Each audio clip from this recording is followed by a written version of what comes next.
If drag racing's great freewheeling decade of the 1960s could be encapsulated in a singular human being, his name would be Lew Russell Robinson of Atlanta, Georgia. Known both in his time and forevermore as Sneaky Pete, and as you'll learn here, Robinson was in possession of perhaps the greatest analytical mind which has ever applied itself to the sport of straight-line acceleration. He was drag racing's Colin Chapman in so many ways, and in my opinion even a step further than that, because unlike Chapman, who was another brilliant engineer, Robinson drove all of his own equipment.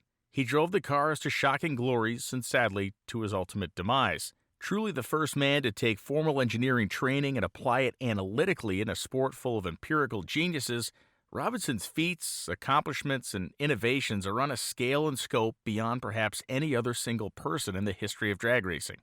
Through this retrospective look back into the life and times of Pete Robinson, you'll see what he did and how he did it through period news stories, magazine coverage, and more. His resume in drag racing seems almost too fantastical to be real, but thankfully, through thorough historical documentation, we can see the things that he did, the races he won, and the fact that he was regarded by fellow racers as a genius, and by his legions of fans as an experimental futurist capable of solving any problem and conquering any and all challengers before him. Some will tell you that he was named this at the 1961 NHRA Nationals by announcer Bernie Partridge, but the evidence suggests otherwise. One part of his well-known nickname did come from that race, but we can trace Robinson's racing activities back into the 1950s. Even in clippings from that era, he was listed as Pete Robinson. Between graduating high school and starting college at Georgia Tech in the 1950 timeframe, Robinson's true racing activity started by traveling around with NASCAR Hall of Fame and legend Red Byron. He worked as a mechanic for Byron in that short stretch, and while the circle track bug didn't totally bite Robinson, the young man who had been obsessed with cars and machines learned the basics of how to race with one of the best of his generation. Pete's educational background was a large part of his aura and a large part of his drag racing legacy, and it's also one of the things that published stories disagree on the most. He started at Georgia Tech in 1951 to study aeronautical engineering. Now, some people say that he took classes for a short time, others say that he studied for 2.5 years and quit, and yet others say that he graduated with a degree. Well, what's true? Frankly, all three. Pete didn't have a traditional trajectory in college. It's clear that he started as a full-time student, and then other interests and his own industrious nature interrupted those full-time studies. Later on in this video, I will prove to you that Pete Robinson graduated from Georgia Tech in 1959. But for now, the subject of this story stepped away from college in the middle 1950s, started a business called Pete's Engineering, was working building swimming pools, and had been drag racing a 1940 Ford Coupe that would serve as the foundation for greatness to come. The first acknowledgement of Pete's drag racing prowess in public comes in the form of the results from a 1958 second annual ITA International Drags. The ITA was a competing sanctioning body to the NHRA, ATAA, and AHRA of the time. Robinson set the big-ass supercharged record in his 1940 Ford Coupe using a blown Buick engine. He ran 102.27 miles an hour for the record. Incidentally, the A-gas record was set at only 103.45. Fast forward to 1960 and we see him again. First being mentioned in a news story as a, quote, top contender to win his class at the Southeast Division Championships, sanction unknown, and then winning the C-Gas Supercharged category while running 106.71 miles an hour, setting a new class record in the process. Pete was 27 years old at this point, and he was already a successful businessman. Pete's Engineering made blower drives for various applications of superchargers and was at the forefront of lightweight componentry like magnesium supercharger parts, manifolds, and even rear-end center sections. Roughly a year after that 106-mile-an-hour run, Pete Robinson would become the most famous drag racer in the country. Sometime in early 1961, Robinson decided that he needed to step up from the gasser ranks and compete in the AA dragster category. Now, his approach to this task would define his career and change his entire life. The cold analytics of an engineer saw that drag racing was a sport of elapsed time. Sure, speed was a good bragging right, but simply getting there quickly was the job, and Pete Robinson saw this task in a different way than the rest of the sport did in the early 1960s. Robinson acquired a Dragmaster Mark IV chassis in early 1961. Now, supposedly, he got this from a friend whose nervous father was making him sell it. Over the span of a month, Robinson, along with his co-owner and chief mechanic Bill Word, stripped his car bare and removed every nut, bolt, tab, bracket, and extraneous piece they could identify. They bored and stroked a 283 Chevy out to 352 cubic inches, called Harvey Crane to have the heads worked over, and for one of his roller blower camshafts, installed a 671 blower, water injection, and set to testing. Now, this car weighed right about 1,200 pounds, and it was fast, but very, very fragile. The 22 psi of boost on top of the 10-to-1 compression engine and gasoline fuel were a volatile combination. Before towing to the Nationals, they had never raced outside of Georgia with the car, and by Pete's own admission, they had blown up 5 engines already. Arriving at Indy, Robinson and Word were complete unknowns, but the ace up their sleeve was a car that was lighter than their serious competition by 700 or more pounds. While that may sound impossible, remember the fact they were running a very light and small block Chevy and a very much lightened chassis, and were taking on a lot of cars that had 2 big blown iron engines in them, and you can see why the weight difference comes up so quickly. Now, the names Robinson and Word didn't cause any of the favorites to blink or even yawn, let alone be interested in what they were doing. In fact, the car looked downright measly as compared to the competition. Most of the other dragsters had large engines in them, Oldsmobiles, Chryslers, and some had multiples of each. A little small block Chevy and what looked to be the same mail-order chassis lots of other guys had was just cannon fodder, until it wasn't. A story that seems on its face to be too good to be true is the published truth across every report covering the 1961 NHRA Nationals. Robinson's car was so fast that race officials prohibited the announcers from releasing the numbers over the PA or even telling Robinson what he had run. Remember, this was the era before scoreboards, so if you didn't hear it over the public address system, you didn't know it at all. And frankly, this didn't just happen once, it happened twice. Tech officials inspected the car and weighed it 5 times. Word began circulating around the pits that the little car, owned by a no-name guy from Georgia, was outpacing the field by multiple tenths of a second, running 850s and 860s with a blown small block on gasoline. Here's a quote from Leroy Smith's coverage in Hot Rod magazine of the 1961 Indy Nationals. Quote, "But then we got word from event director Ed Eaton about an amazing single-engine car that had been posting times in the middle 8-second bracket. It's the policy of the NHRA crew to never announce times that are questionable until every little bit of doubt has been removed. Consequently, these times had remained unannounced all day Saturday. Sunday dawned nice and clear, and so apparently did the spectator crowd. The raceway gates were opened earlier at 6 a.m., and by the time for the runs to get underway at 8, nearly everyone was seated. Some 40,000 everyone's. Right off the bat, a little red Dragmaster frame single-engine car turned the meet in a turmoil. The loudspeaker blandly crackled out that the car had just turned in a lapse time of 8.52 seconds. Pandemonium in the pits. Previously sparsely occupied dragster staging lanes suddenly bristled with equipment itching to get a run. Perhaps the rail boys thought that some atmospheric condition was helping the single-engine car, or maybe they just wanted to take a crack at the 9-second barrier. Whatever the reason, Pete Robinson of Atlanta, Georgia had served notice in a big way that he had every intention of capturing the goodies at the 61 drags. One of the systems Robinson had on the car to prevent detonation was water injection. Now, the other racers complained that it was on there and said it was some sort of an advantage, and Pete Robinson removed it without too much complaint. In fact, through his whole life, he did things without much complaint and with an economy of words. Now, as it turns out, he didn't need the water injection.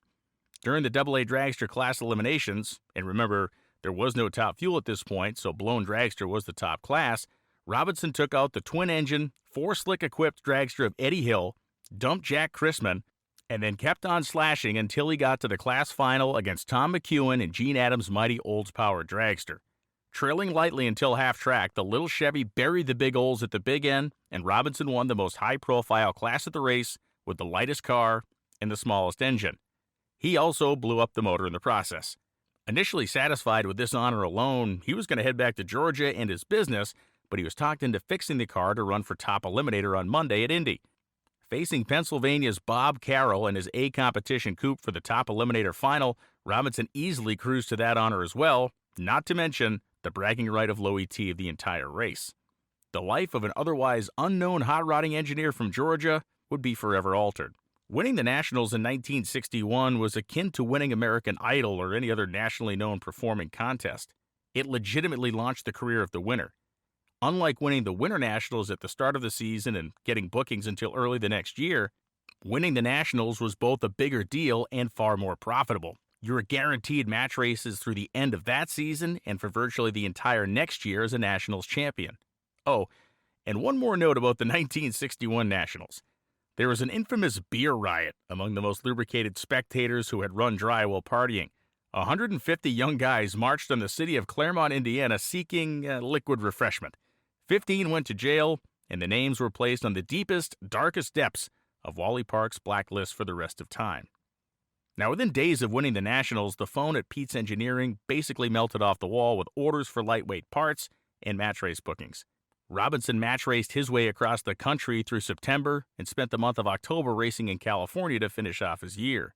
While in California, he ordered a newly released Dragmaster Dart chassis and planned for 1962. He was going to keep the small block engine program but increase its tenuous reliability by building the absolute lightest car he could imagine. When he left for his 1962 tour, Pete Robinson left Atlanta for California with a half-built dragster, some parts in his truck, the meanest small block Chevy in the nation, and a plan to conquer the world. Finishing construction of the car in the pits at 3 a.m. the night before qualifying, he ripped off an 863 in his first run to set the tone for everyone else. Now at this point, his dragster weighed less than 1,000 pounds. Losing in the semifinals of the AA dragster category eliminations, it had been a good start for a last-minute thrash. Now he'd win multiple races in California that spring, get the number one spot on the Drag News Mr. Eliminator list over Tom McEwen in a heads-up challenge race, and then race his way east with match races in Indiana, Tennessee, Georgia, Connecticut, Ohio, Michigan, and more. It was a relentless and profitable schedule. In August of 1962, Robinson attended and won the World Series of Drag Racing, an event that at this time in history stood on nearly equal ground to the U.S. Nationals and in some ways was bigger. He not only won Top Gas Dragster, he also won Top Eliminator when Connie Swingle blew up Don Garlett's Top Fuel car in their class final. Robinson was not only the king of his class, he was the king of the meat. He wasn't even burning nitro yet. Now, to add this feather on the heels of all the match race and Nationals win was an astonishing and great thing, and it also placed him in even more elite company. All with this little engine and his little car, a car that a writer once referred to as a tinker toy. Robinson liked the name so much it stuck, and all of his cars would be tinker toys from here on out. Pete's Engineering continued to grow, and he actually partnered with Ohio George Montgomery on parts and designs that they would sell together. For 1963, the Tinker Toy Dragster would be largely unchanged, except for some small tweaks and the addition of a top-level Robinson innovation, the launching jacks. Robinson had a friend, a man who was a little older, but someone who had also studied aeronautical engineering at Georgia Tech and who worked for Lockheed Martin in Marietta, Georgia. His name was Richard Boyles, and he planted this idea in Pete's head, and it will not be the last time you hear his name in this video. Now, Pete engineered a system which used a lever, by way of compounding leverage, would cause two small feet to extend below the car. These would raise the rear axle off the ground and allow Robinson to spin the rear tires up to 100 plus or whatever speed he wanted to. At the flash of the tree or the flagman's move, he would drop the car off the jacks, blaze out of the hole, scream down the track, tires blazing, and this may be as insane as it sounds, and it was effective, but was it crazy? See, at this time in drag racing, almost all top-level dragsters used open differentials. Locked rear ends were thought to be uncontrollable and dangerous.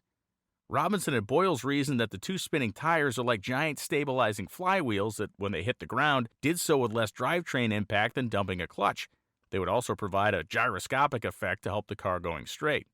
Now, experimenting with these through 1963 in match racing, he used them on his first run at the U.S. Nationals that year. The car ran an astounding 850, and the use of the jacks was immediately banned by officials after a slew of racer protests.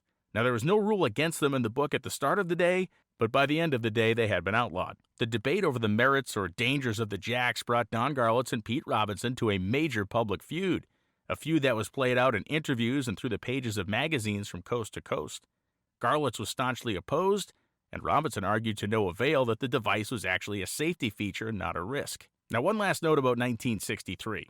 How did he get the car so light? Every detail mattered to Robinson, who approached weight savings maniacally. He did not run a belt tensioner with a supercharger, and that saved him 6 pounds. The seat was simply a piece of aluminum contoured to the chassis. There was no bodywork other than a cowl. There was no parachute. He ran one Yes, one disc brake on the back of the car.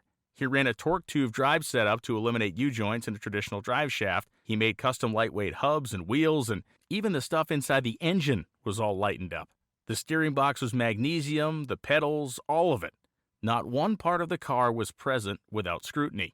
He once said to somebody that if it was heavy enough to fall out of your hand and wasn't absolutely necessary on the race car, it shouldn't be on it. Now, his star was burning ever brighter, and the man was never willing to rest on his accomplishments, so 1964 would turn into the most interesting and wildly confusing year to follow the career of Sneaky Pete Robinson. When I tell you he lived up to his nickname in 1964, you gotta see this to believe it. Now, the reason for this confusion lies in the fact that Robinson ran what would amount to 3 different cars that year. He would begin alternating between running nitro mostly at match races while sticking with gasoline at national-style events. But most importantly, there was the fact that he was also using 2 completely different engines through the year. And when I say different, I mean different. The Ford 289 appeared in the 1963 model year Fairlane, and this engine got Pete's attention very quickly. In stock form, it was 50 pounds lighter than a small block Chevy. Now, Ford used thin wall casting technology that was first used during the 1960 model year, and the new Ford small block was a true flyweight that packed a good punch in stock form. Immediately recognizing something no one else on Earth did, Robinson set to work in late 1963, and that work was building the meanest 289 Ford on planet Earth. A factory stock 289 weighed less than 450 pounds at this point, and by eliminating all the accessory components, grinding the physical engine block to the point of it being so thin he broke through to the water jackets in at least one place, and employing other epoxy-related tricks, he got the thing down to even being, with a blower, less than that. Robinson wasn't too concerned with the holes that he had made as he covered them and then filled the block 3/4 of the way up with hard block compound for strength.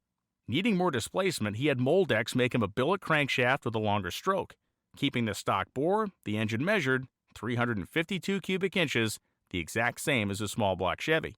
The connecting rods used were Chevrolet units cut in half, shortened, and welded back together. The pistons were custom units with wrist pins nearly to their crowns, and Crane made all the lightweight valve train components and ground the heads to within an inch of their lives to flow as much air as possible. Making his own intake manifold and blower cases and drives, the package was installed and tested over the winter before he headed to California in the spring. Through testing, Pete Robinson learned that he had a bona fide 9,000 RPM small block that was fit for gasoline or potentially the rigors of nitromethane. His first stop out west was the 1964 AHRA Winter Nationals. Running the Dragmaster car with the Chevy engine on gasoline, he was the runner-up at that race. Now, a telling conflict was played out here. Robinson did not believe in the use of parachutes on dragsters. Remember, his car had a single disc brake only. AHRA officials made him mount one and pull it every run or be disqualified from the event. Now, remember this for a couple of minutes here. The NHRA Winter Nationals didn't garner a mention of Robinson in any major publication, which kind of indicates he had a tough weekend. Now, Pete chose an interesting place to debut his Ford program to the world. Lions Drag Strip, 2 weeks after the Winter Nationals in a very contentious Top Fuel show which paid $1,000 to win. The 8-car show saw Garlits and Robinson on opposite sides of the qualified ladder. Garlits running 8:41 and then 8:37 while advancing to the finals, and Robinson, in his freaky nitro-powered Ford dragster, running a best of 8:35. Remember the feud between Garlits and Robinson regarding the jacks? It played out in front of a screaming, ecstatic crowd here. Now, Robinson used the jacks to slightly elevate the car and do what may be the first and only stationary Top Fuel burnout in the history of Lions drag strip.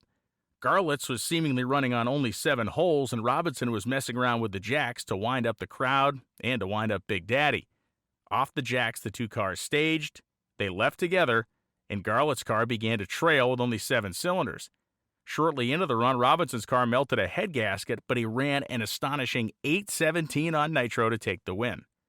The world had seen the first blown, nitro-burning Ford small block dragster take down the most famous drag racer on the planet. The next race in Bakersfield was a different story. Running the Dragmaster chassis, back on the Chevy engine, this time running on nitro, likely because of the damage caused to the Ford in the Garlits match race, he didn't qualify for Top Fuel, but did make a backup field called Eliminator 1. Now, he dominated this field and won handily, running 8 flat at 186, shutting the car off early. It's here that we can 100% confirm that Pete was being bitten by the nitro bug for reasons both experimental and financial. The Top Gas class was dying a rather quick death as Top Fuel took over the entire scene of drag racing. The payouts were dropping and the recognition was dropping as well. Top Fuel winners got pages full of ink. Top Gas winners got a couple of sparse lines. In May of 1964, the newly formed United Drag Racers Association staged a high-dollar race at Lions Drag Strip, and Pete Robinson showed up with a brand new car. Leaving the Dragmaster stable, he got with Woody Gilmore to create an even lighter, more flexible race car. Now, some claim that this particular car had a total weight around 800 pounds, which was a prospect so terrifying to many that they questioned the use of the smaller, thinner tubing and the danger that it may have posed. The chassis itself weighed 54 pounds. Having made qualifying runs during the day, it was time for night eliminations at Lions Drag Strip, and Robinson launched off into the night with that blown Chevy, throwing header flames out the pipes, turning a speed of 185 miles an hour when he pulled his parachute, and everything went totally wrong. A crosswind grabbed it in the very light car, sending the entire works off the course, into the dirt, and into rolls and tumbles that caused the entire front half of the machine to break off in front of the engine. Now, Pete was fine. He did feel like the crash validated the lightweight construction of his car and its safety. Construction on a new chassis literally started the next day. Now, the wreck also seemed to validate Robinson's fears about parachutes, that they made drivers lazy and too reliant on proper blossoming rather than concentrating on the right type of braking. It was a weird crusade for Pete Robinson, but he was on it for years. He wanted parachutes not just used differently, he wanted parachutes banned altogether. 3 weeks after the wreck, Robinson defeated Art Malone in Sanford, Maine to take the #1 spot on the Drag News Mr. Eliminator Top Fuel list. He would go down in defeat to Don Garlitz at the overall event, but the idea of this list was simple. If you were in the top 10, you could challenge people at higher spots at an event you'd both be attending. Art Malone was dislodged by Robinson, who would then go on to hold the spot for nearly a full calendar year. More on that in a second. Match races with Garlitz, the Frantic Four, local and regional level hitters, and whoever else wanted to take their shot filled his schedule and filled his wallet with cash beyond what he ever dreamed he could make with a race car. At the 1964 Nationals, with his even lighter Woody Gilmore dragster, back on gasoline with the Chevy engine, Robinson won the AA gas dragster class on Sunday and raced Gordon Collecting Colin, perhaps the greatest Top Gas competitor of all time, in the Eliminator final on Monday. Collett won the title 847-182 to Pete's 854 at 175. The end of 1964 was more of the same. Match racing, refining the Ford combination, running nitro sometimes, gasoline others. When the money made sense, the fuel style matched it. 1965 started as usual for Pete Robinson. He went to the AHRA Winter Nationals, running Top Gas with a Chevrolet, and lost to George Boltoff, a great racer in round 1. Packing up, he went to Pomona for the NHRA Winter Nationals, put the Ford engine in to run Top Gas there, where he lost to Harold Amex in round 1. Now, after those two letdowns, he licked his wounds and tested the car for a couple of weeks. When he got to the March meet, he was like a shark that smelled blood in the water. He slayed both Amex, who had beaten him in Pomona, and Boltoff, who had beaten him in Arizona at the AHRA race to claim the Top Gas crown with the Chevy at the March meet. Confused yet? Now, there was one man who could not have been happier about this outcome of the March meet. That was the director of the Lions Drag Strip, the legendary C.J. Hart. He had booked Robinson and Boltoff in for a match race to determine the King Lion, as he called it. Scheduled for the week before the March meet, that race rained out, so it was going to be held the week after, and it would be the two finalists would again get their shot at each other, this for the third time in 4 events. Boltoff had a 472 cubic inch Hemi versus the 352 cubic inch Ford of Robinson. Yes, the Ford was back in the car. I'm losing track as well. But a packed house saw these two battle, Boltoff taking round 1, 824 to Robinson's 833. The second round saw Boltoff complete the sweep, going 836 to the 841 of Robinson. It was an epic show, and by the way, there was a 16-car Top Fuel show the same night, and only a single car in eliminations ran quicker than the side-by-side Robinson and Boltoff put on in the first round. It should be mentioned, George Boltoff was such a good engine builder, he was eventually hired by Bruce McLaren, yes, that Bruce McLaren, moved his entire family to England, and became the lead engine builder for the McLaren racing team when they dominated the Can-Am ranks in the early 70s, dominating and winning virtually every race with George Boltoff prepared big block Chevrolets. Pretty cool for a Top Gas racer. Once a class on a rapid decline into obscurity, Boltoff, Collecting Collet, Pete Robinson, and a handful of others had made Top Gas cool again. and it was actually starting to show serious signs of life with new cars and new competitors, new fans taking notice. The escalating costs of top fuel are also relocating some teams from that level into the top gas ranks, so not only was the talent getting better, the cars are getting quicker, and the racing action was as good as it ever had been. A month after the Boltoff defeat, Robinson won a top fuel race in Greenville, South Carolina, and 3 weeks after that, he went to the first ever NHRA Spring Nationals in Bristol, Tennessee, and won the AA gas dragster Eliminator, setting low ET of the meet in the process with his Ford engine. Now, at this time in history, Robinson still had the outright gas record in drag racing, having run 794 on his best ever pass. As Robinson pulled out of Bristol, he knew something that few others in the world did. The match race he had to drive all the way to Oregon for against some kid named Ed McCulloch for the #1 Mr. Eliminator spot on the Drag News Top Fuel list would be the last for his current car and engine combinations. Was he quitting? Oh, no. It was a whole lot better than that. As it turns out, that McCulloch kid in the car he drove, the famed Northwind dragster, was pretty good, and they took the fight to Pete, knocking him out of the #1 spot, a spot he had held for almost a year. Ever the gracious sportsman, he shook hands and left Woodburn, Oregon, knowing that bigger things awaited him. Not only did he have a new car to pick up from Woody Gilmore, at home he had a large delivery from Ford. Whether it was his reputation, his success with the Little Ford small block, his friendship with Connie Coletta, or the mechanical aid he had already rendered to Coletta early in his time running a camera, Pete Robinson had a Ford single overhead cam engine, in fact 2 of them, and a fresh feather white chassis to put it in, and it was all going to come together very quickly. Now, Coletta had been running this engine since the Winter Nationals, and different faults had been exposed in the design. The overhead cam Ford was intended to be a speedway racing engine, not necessarily a nitro engine, so different things were being taxed in different ways than engineers initially understood. The oiling system and connecting rods were failing with some commonality, and the whole thing kind of needed work. But if anybody could help sort it, Pete Robinson was the right man. Less than 2 months after the race with Ed McCulloch, Robinson was testing and racing the camera-powered Tinker Toy. The specs on the car are fascinating. 1,200 pounds, a 6-to-1 compression ratio, 70 to 75% nitro, 22% blower overdrive, and the fact that he had 3 separate gear ratios he would use depending on track conditions, environmental conditions, and just what he thought was right. Either a 323, a 342, or a 364. The wheelbase was 154 inches. He used 10.6 by 16 tires, and they were run at a seemingly astronomical air pressure of 20 pounds. The frame by itself weighed 63 pounds. Now, that was heavier than the last car, but this one was longer, and it was slightly more robust due to the much heavier weight of that engine it needed to carry around. Robinson ran the wheels off this car through the late summer and early fall, achieving 750s at over 200 miles an hour. As he figured out the chassis, worked on the tune-up, and refined the driving style necessary to get this car to work right, the elapsed times fell and the speeds increased. Ford provided him with 2 complete engines and a small amount of spare parts. Now, this alone limited Robinson's experimentation on the engine itself in order to keep his meager inventory healthy. As you'll learn, he mastered how to do that and kept the Ford camera fuel racing longer than anybody could have possibly imagined. 1966 began slowly with early round losses at the AHRA Winter Nationals, NHRA Winter Nationals, and the March Meet. He was still clearly trying to get this car figured out. The good news is that the novelty of the combination, combined with his strong name recognition, kept him in the match racing docket and kept him in there full time. Now, this meant a lot of runs, a lot of improvement, and ultimately quiet preparation for one of the biggest wins of his entire life.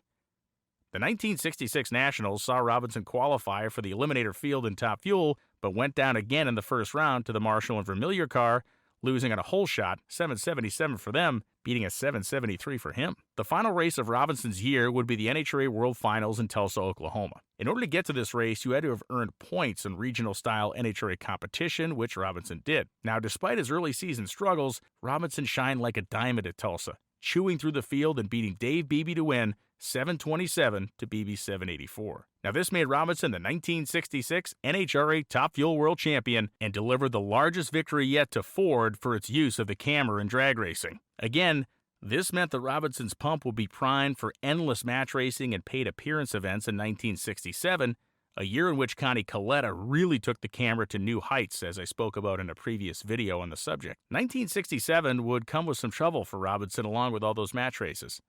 Well, at a tire test on the strip at Irwindale Raceway early in the season, the clutch in his car exploded. In the ensuing melee, he broke an arm, broke a leg, and was concussed so badly he claims to have felt the effects for the better part of 6 months. Unlike other years, there's less to talk about, but another innovation to mention. Dragster drivers and all drag racers in very fast cars now have to wear arm restraints which are sewn into their fire suits. These were a creation of Robinson after his crash, and they were used by many in the class after he began to use them post-wreck and recovery. He had a new car built, and the beat definitely went on. Racing with a foggy head, Robinson set the track record at Bristol, won the high-altitude nationals at Continental Divide Raceway in Colorado, and match raced through the end of the year before embarking on his most incredible project yet in the off-season.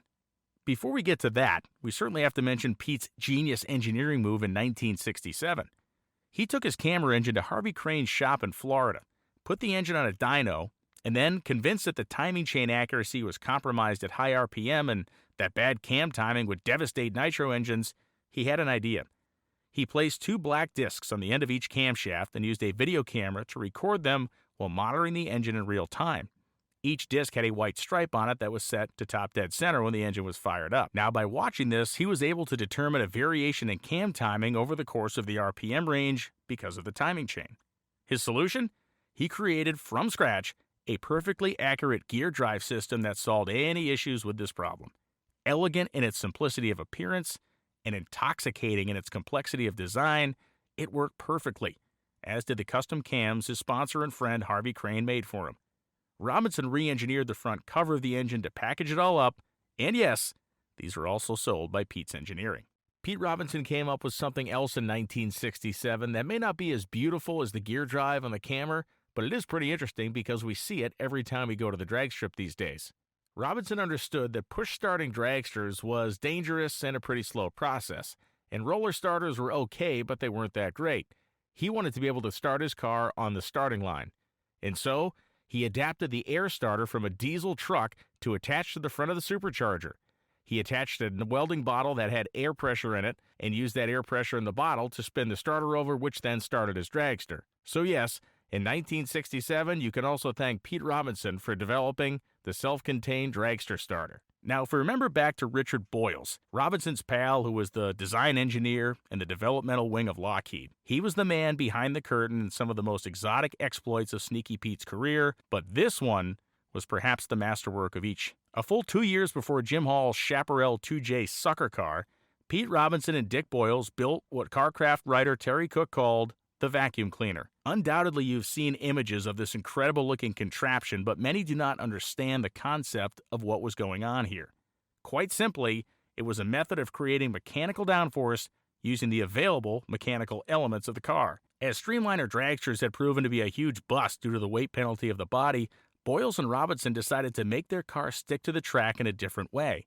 The two built a large manifold under the car that was sealed to the track with a rubber skirt. An incredible piece of fabrication saw a massive aluminum tube come out of the top of that plenum and attach to the front of the injector hat. Effectively, the engine would be breathing through this box, sucking the car to the ground and helping the rear tires bite at the top end when a slingshot was trying to spin them at speed.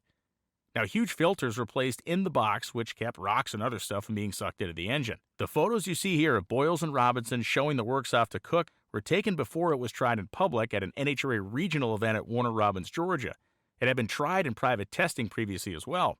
The photos you see here are from Warner Robins. Now, Robinson was a partner in the Cummings, Georgia drag strip, so he had the run of that place as well when he wanted to test things privately. Did the device work? Yeah, it worked. It actually worked too well, bogging the engine down so hard that the car didn't run in satisfactory numbers in competition.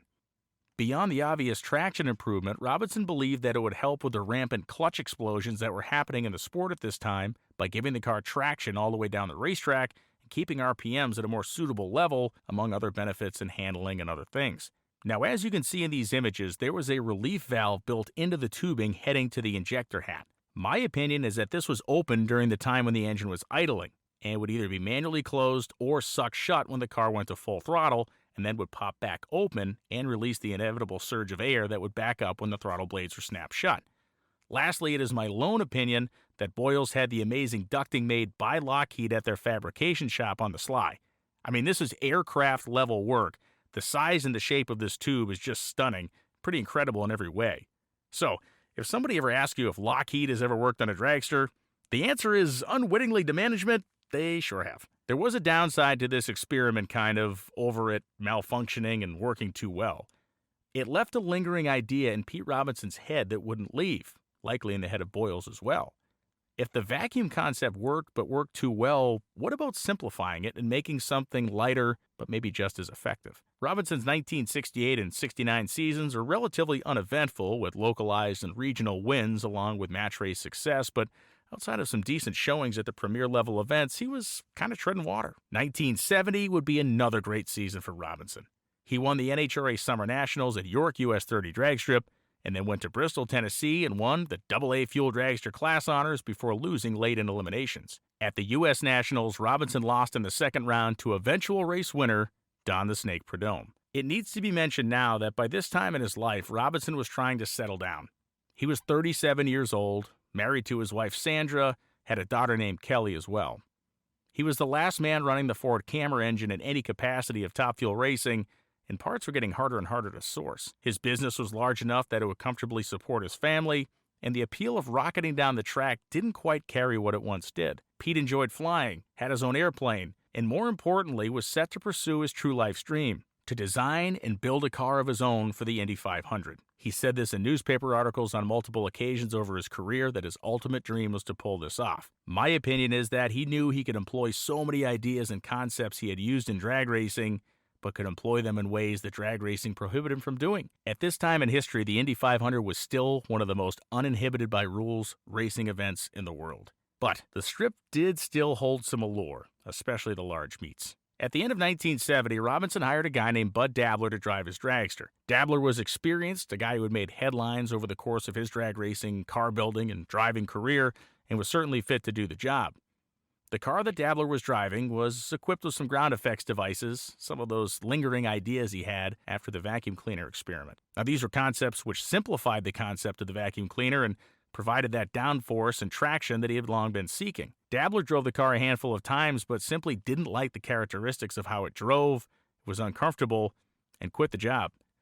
This left Robinson as the man left to fill the seat and to see his ideas to their ultimate testing stage. He would make one last trip to the West Coast in 1971 before hanging it up to make his magnesium racing parts and pursue the IndyCar dream. At Lyons Drag Strip, he was eliminated in the first round of the first race he tested at. At the AHRA season opener, Robinson made his career best run of 6.50 seconds and blew the place into the weeds in qualifying. It unfortunately did not translate into race day success, but it sure showed the old Camry and his aerodynamic addition, a small rounded air dam under the body, was working as he intended it to. Now, he would stick around and run the NHRA Winter Nationals now, knowing he had a horse that could run. It would prove to be the last event he ever attended. Having run his newfangled rear-engine car at the previous race at Lyons, the famed Swamp Rat 14, Don Garlitz made his national debut in a rear-engine dragster at the NHRA Winter Nationals. We wish we knew if Pete studied it, or if the interest in wild innovation in drag racing had left him for other mental pursuits. Either way, his performance at the last race showed that the slingshot, with all of its faults, could be made to compete with anything using subtle improvements. On a qualifying run which is widely described as one of the most aggressive anybody at the time had ever seen, disaster struck. The images tell the story of the front tires coming off the wheels, control being lost, and the car, well running 677, low ET of the entire day, piling into the top-end guardrail of Pomona. The machine was torn to shreds. Robinson, unconscious, was quickly extricated and transported, but he died in transit to medical care due to massive trauma, both internal and external. Pete Robinson was 37 years old. Many people wonder if it was the squeegee-like aero device that loaded down the front tires too heavily. Some say a rear-end failure caused the car to go out of control, but in the end, it's all just academic. Pete Robinson was dead, and with him died the most pure, intellectual drag racer the world had known at that time. The impact of Robinson's death was felt nationwide. He was known in all corners in all parts of the country because of his incredible match racing ethics, and his passing was covered by newspapers far and wide. And this brings me to a question that I posed very early on in this video. Did Pete Robinson attend Georgia Tech and then quit? Did he graduate? Now, I can say this with definitive proof that he did, and he was a member of the class of 1959. This is the Georgia Tech alumni newsletter that was published after Lew Robinson met his demise at Pomona. As you can see, it lists him as a graduate of the class of 1959, which to me makes his story all that much more incredible. The guy started school but never fully quit it. Clearly, he was taking night courses, winter courses, whatever, for years to finish his degree, which was in aeronautical engineering, if my research is correct. To do all that he did, innovate, run a business, have an interest stake in a drag strip, work as the tech editor of Drag Racing magazine, and have a family, he finished his degree 8 years after he started it. Pete Robinson is a drag racer without compare. The sport is incredibly lucky to have seen him once and will never see another copy again. The approach of an engineer, the enthusiasm of a hot rodder, and the competitive spirit of a world champion. Thanks for watching. Like and subscribe for more gearhead, racing, and historical content.